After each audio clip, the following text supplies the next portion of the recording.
స్వాతంత్ర దినోత్సవం సందర్భంగా హైదరాబాద్ లోని రాజ్ భవన్ లో గురువారం అట్ హోమ్ కార్యక్రమం జరిగింది. ఈ కార్యక్రమంలో CM Revanth Reddy, deputy CM Mallu Bhatti Vikramarka మరియు పలువురు మంత్రులు హాజరయ్యారు. గవర్నర్ విష్ణుదేవ్ వర్మకు మంత్రివర్గ సహచరులను సీఎం రేవంత్ రెడ్డి వ్యక్తిగతంగా పరిచయం చేశారు. కార్యక్రమంలో అధికారిక పరంపరతో స్వాతంత్ర దినోత్సవం వేడుకలు ఘనంగా జరిగాయి. తెలంగాణలో స్వాతంత్ర దినోత్సవం సందర్భంగా తిరంగా ర్యాలీలు ఘనంగా నిర్వహించబడుతున్నాయని కేంద్ర హోంశాఖ సహాయ మంత్రి బండి సంజయ్ తెలిపారు. ర్యాలీలో విద్యార్థులు, ప్రజలు పెద్ద ఎత్తున పాల్గొన్నారని, కాంగ్రెస్ పాలనలో అసలు జెండానే ఎగరనీయలేదని, ప్రధాని మోదీ పాలనలో ప్రతి ఒక్కరు జెండా ఎగరేసే కార్యక్రమంలో పాల్గొంటున్నారని, ప్రజలు మోదీ పాలనను ముందు పరిస్థితిని, ఇప్పుడు పరిస్థితిని చూసి సరైన తీర్మానాన్ని తీసుకుంటున్నారని, అవినీతి రహిత పాలన అందిస్తున్నందుకు ప్రధాని మోదీపై విమర్శలు గుప్పిస్తున్నారని ఆయన విమర్శించారు. స్వాతంత్ర దినోత్సవం సందర్భంగా విజయవాడలోని రాజ్ భవన్ లో గురువారం అట్ హోమ్ కార్యక్రమం నిర్వహించబడింది. ఈ కార్యక్రమంలో ముఖ్యమంత్రి నారా చంద్రబాబు నాయుడు, డిప్యూటీ సీఎం పవన్ కళ్యాణ్, మంత్రి నారా లోకేష్, భువనేశ్వరి దంపతులు, ఇతర మంత్రులు, ఎమ్మెల్యేలు, ప్రముఖులు, ఉన్నత స్థాయి అధికారులు హాజరయ్యారు. ఏపీ గవర్నర్ అబ్దుల్ నజీర్ ప్రత్యేకంగా అతిథులను ఆత్మీయంగా స్వాగతించారు. కాకినాడలో స్వాతంత్ర దినోత్సవం వేడుకలు ఘనంగా జరిగింది. ఇందులో డిప్యూటీ సీఎం పవన్ కళ్యాణ్ జెండా ఎగరవేసి వందనం సమర్పించారు. అలాగే రాష్ట్రంలో అమలవుతున్న అభివృద్ధి సంక్షేమ కార్యక్రమాల గురించి ప్రజలకు వివరించారు.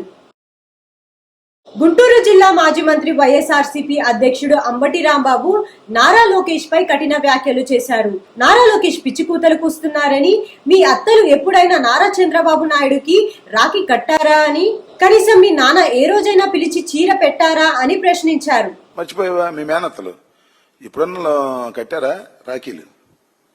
ఇప్పుడు కట్టిన సందర్భం ఉందా? అక్కడ దాకా ఎందుకు? మొన్న ఏదో ఇల్లు కట్టుకుంటున్నా మీరు ఇక్కడ శంకుస్థాపన చేశారుగా.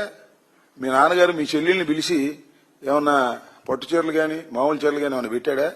ఎందుకే కోతలకు వస్తావు నాకు అర్థం కాదు. ప్రధానమంత్రి నరేంద్ర మోదీ స్వాతంత్ర దినోత్సవం సందర్భంగా దేశ ప్రజలకు గుడ్ న్యూస్ ప్రకటించారు. జీఎస్టీ భారాన్ని తగ్గించనున్నట్లు తెలిపారు. గత 8 సంవత్సరాల్లో చేపట్టిన పెద్ద సంస్కరణలపై రివ్యూ జరుగుతుందని, త్వరలో నెక్స్ట్ జనరేషన్ జీఎస్టీ సంస్కరణలను ప్రకటించనున్నట్లు తెలిపారు. దీని ద్వారా దేశవ్యాప్తంగా పన్ను భారాన్ని గణనీయంగా తగ్గించనున్నట్లు ప్రధానమంత్రి నరేంద్ర మోదీ తెలిపారు. हम नेक्स्ट जनरेशन जीएसटी रिफॉर्म्स लेकर के आ रहे हैं.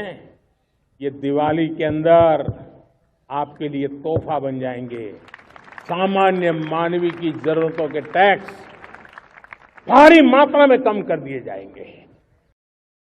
ట్రంప్ పుతిన్ భేటీకి ముందే రష్యా నుంచి చమురు కొనుగోలు చేస్తున్న భారత్ పై అమెరికా కఠిన హెచ్చరికలు జారీ చేసింది. యుఎస్ ట్రెజరీ స్కాట్ బెసెంట్ భేటీ విఫలమైతే 50% టారిఫ్ ను మరింత పెంచవచ్చని అన్నారు. దీనిపై కాంగ్రెస్ ఎంపీ శశి థరూర్ ఘాటుగా స్పందించారు. ఈ విషయంపై ప్రపంచ వ్యాప్తంగా ఉత్కంఠం నెలకొంది. ఢిల్లీలోని ఎర్రకోటలో స్వాతంత్ర దినోత్సవం వేడుకకు కాంగ్రెస్ నేత రాహుల్ గాంధీ మరియు ఐసీసీ చీఫ్ మల్లికార్జున్ ఖార్గే దూరంగా ఉన్నారు.